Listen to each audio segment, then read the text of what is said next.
Sementara itu, Peguam Kamarul Hisham Kamaruddin menafikan anak guamnya, Korporal Sirul Azhar Umar, telah hilang. Beliau sebaliknya menjelaskan anggota polis itu tidak berada di mahkamah kerana gagal menerima notis hadir ke Mahkamah Persekutuan. Peguam itu juga memaklumkan beliau telah terputus hubungan dengan anak guamnya itu sejak 6 bulan lalu. Sementara itu, mahkamah mengeluarkan waran tangkap terhadap Sirul Azhar kerana beliau gagal hadir untuk menerima penghakiman.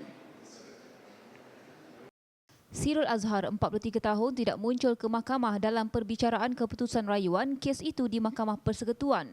Kamarul Hisham berkata beliau terputus hubungan dengan anak guamnya itu sejak perbicaraan kes di Mahkamah Persekutuan pada 23 hingga 25 Jun 2014. I think the last time I was contacted by my client was probably maybe about a week after the decision of the, a week after the hearing of the federal court. After that, we don't have any more contact with him. So you don't know the whereabouts of your... I have absolutely no idea where the whereabouts of my client is. Mahkamah turut bersetuju dengan permohonan pendakwaan untuk mengeluarkan waran tangkap ke atas bekas anggota pasukan elit polis itu. Sementara itu, Ketua Polis Negara Tan Sri Khalid Abu Bakar berkata polis akan menjejaki Sirul yang juga bekas anggota unit tindakan khas.